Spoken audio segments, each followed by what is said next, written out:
मैं लोगों को हंसाता था मगर हंसी मुझसे कोसों दूर थी। मैं जॉनी लीवर, मेरा असली नाम जॉन राव है।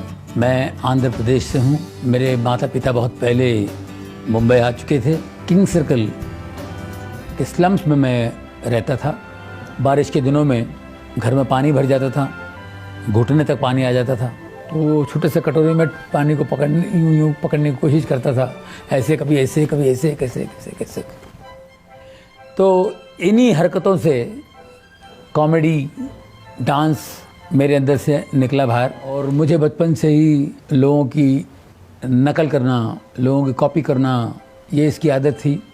लोग बड़ा एंजॉय करते थे।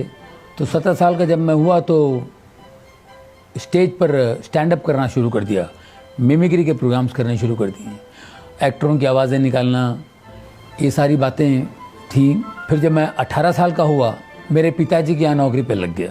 मेरे पिताजी हिंदुस्तान लीवर में काम करते थे। अब हिंदुस्तान लीवर में मैं काम करने लगा, 6 साल वहाँ नौकरी की। तो वहाँ भी मैं प्रोग्राम्स वगैरह करता था। तो वहाँ से मुझे लीवर नाम मिल गया। तो जॉन राव से मैं जॉनी लीवर हो गया। फिल्मों में मुझे जो ब्रेक मिला है वो 1980 में मैं कल्याण जी भाई के साथ उनके यहाँ बैठा हुआ था। कोई चेन्नई से प्रोड्यूसर आए थे, तो बोले कोई छोटा सा कॉमेडियन चाहिए था, 2-4 दिन का काम है। तो कल्याण जी भाई ने कहा कि यहाँ बैठा हुआ इसको ले जाओ। मैं शोज़ के लिए ST बसों में सफ़र करता था। 3rd क्लास डिब्बे में मैं सफ़र करता था विदाउट रिजर्वेशन। अब उसके बाद जब आप फ्लाइट में उड़ने लगते हैं तो ज़मीन आसमान का फ़र्क हो जाता है। जो हम तकलीफ़ों से उठे थे, अब अचानक आपको अच्छी चीज़ें मिल जाती हैं तो आपको उसकी आदत पड़ जाती है। अब पिछली ज़िंदगी आप भूल जाते हैं। यहाँ से हम अमेरिका जब मुझे जाना होता था तो उस वक्त डायरेक्ट फ़्लाइट नहीं होती थी, वाया लंदन जाना पड़ता था। तो फोकट की दारू मिलती थी, एरोस्टेज आती थी, हमारी दारू लेके आ जाती थी। जब मैं शराब पीता था, मेरी बीवी बहुत मुझसे नाराज़ होती थी, वो गुस्सा होती थी, झगड़ा होता था। मैं बचपन से मेहनत करके अपने आप में मैं खड़ा हूँ, मेहनत करके कमा के अपने बलबूते पे खड़ा हूँ मैं। मेरे बेटे को ट्यूमर हो गया था गले पे। अब मैंने उसका बहुत इलाज किया, डॉक्टर के पास गया। डॉक्टर ने कहा इसका ऑपरेशन करना पड़ेगा। तो मैंने कहा कर दीजिए। बोले आप बेफिक्र रहो, 15 मिनट में इसको ठीक कर दूंगा मैं ऑपरेशन थिएटर में जाता हूँ तो मेरा बेटा टेबल पे लेटा हुआ है और इतना बड़ा कट था उसका। और मैंने कहा जी क्या बात है? तो बोले ऑपरेशन नहीं कर पाएंगे क्योंकि ट्यूमर जो है वो निकाल नहीं सकते हैं, वो नसों में जकड़ा हुआ है, नसों के बीच में जकड़ा हुआ है। और वो एक भी नस बाय मिस्टेक कट जाए तो वो पैरालाइज हो जाएगा, उसको लकवा हो सकता है, एक साइड से पूरा बदन खराब हो जाएगा। बोले क्या करने थे? बोले बंद कर दो ऑपरेशन। तो फिर से स्टिच कर दिया उन्होंने, ऑपरेशन नहीं हुआ। अब वो जो ट्यूमर है इतना सा था, वो इतना बड़ा हो गया 2 साल में। हमने होम्योपैथी, आयुर्वेदिक बहुत सा इलाज किया, कुछ नहीं, वो ट्यूमर इतना बड़ा हो गया। अब वो ना उससे ठीक हो रहा है आयुर्वेदिक से या होम्योपैथिक से, और ऑपरेशन के लिए भी नहीं जा सकते। और एक कुंडली वाला ने तो कहा था कि 2002 तक ही आपका बच्चा है, इसके बाद आपका बच्चा नहीं है। एक बार हम लोग अमेरिका गए थे, अमेरिका वगैरह घूम फिर के निकले। अब एक संडे हम लोग चर्च में गए, जो पास्टर की नज़र पड़ी मेरे बेटे के ट्यूमर पे। तो मैंने कहा जी ये ट्यूमर है। उन्होंने कहा इसको ले जाओ न्यूयॉर्क में एक हॉस्पिटल है स्लॉन कैटरिंग, उसमें ले जाओ, ये ठीक हो जाएगा, इसको खुदा ठीक करेगा, तुम खुदा के घर में हो, ऑपरेशन कराना पड़ेगा। और डॉक्टर ने कहा ऑपरेशन करे तो ये होगा, लकवा मारेगा, फलाना होगा, उसकी आंखों की रोशनी जाएगी, ये सब बातें थी। तो मैंने कहा देखो डॉक्टर ने बोला ठीक है, लेकिन गॉड पे विश्वास करना बहुत ज़रूरी है, और जीसस हमारा जिंदा है। मेरी वाइफ ने कहा अगर वो जिंदा है तो आपसे बात करेंगे, आप उनसे पहले पूछिए।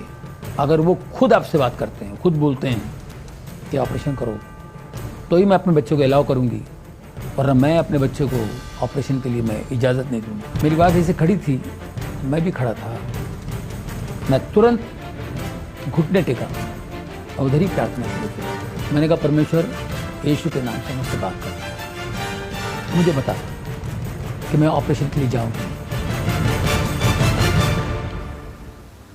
और मुझे आवाज़ आई, जा बेटा जा, ऑपरेशन कर, डर मत, मैं तेरे साथ हूँ। ऑपरेशन के दिन 3 घंटे के बाद मेरा बेटा बाहर आया। हम लोगों को डर था, जैसे कि यहाँ उन्होंने कहा था उसको पैरालाइज होगा, आंखों की रोशनी कम होगी, लेफ्ट हैंड बिल्कुल 100% पैरालाइज होगा। लेकिन मेरा बेटा 3 घंटे बाद जब बाहर आया, अपने लेफ्ट हैंड से बोला कि daddy I am absolutely all right. बिल्कुल ठीक था। 11:30 बजे वो बाहर आया और 12:30 बजे वो वीडियो गेम खेल रहा है। बिल्कुल कोई प्रॉब्लम नहीं। मैं बिल्कुल नरक में था, गलतियों में था, पाप में था। मैंने कहा कि आप मेरी प्रार्थना परमेश्वर सुनते हैं और इतना बड़ा चमत्कार हो सकता है। जिस दिन मेरा बच्चा ठीक हुआ, उसका ऑपरेशन बिल्कुल सही तरीके से हुआ, उसको जब चंगाई मिली, मेरी ज़िंदगी बदल गई। मैंने सारी चीज़ें छोड़ दी, शराब, सिगरेट, गंदी बातें बोलना, किसी के बारे में गलत बोलना। मैंने कहा उसको छोड़। शराब मैं 1.5 बोतल पीता था और 4 पैकेट सिगरेट पीता था। बहुत मुश्किल था मेरे लिए छोड़ना ये। बारिश के मौसम में बहुत तकलीफ होती थी, मुझे तलब आती थी, लेकिन मैं प्रार्थना करता था कि परमेश्वर मुझे शक्ति दे, यीशु मुझे ताकत दे।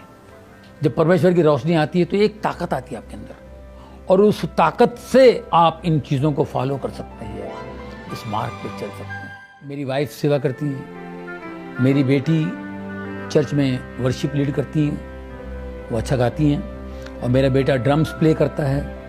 हम चारों मिलकर सेवा कर रहे हैं और आज हमको इतनी शांति है और इतना सुकून है। बदलने की शक्ति है। अगर आप बदलने की शक्ति को पाना चाहते हैं तो स्क्रीन पर दिए हुए नंबर पर संपर्क कीजिए और मुफ्त किताब हासिल कीजिए।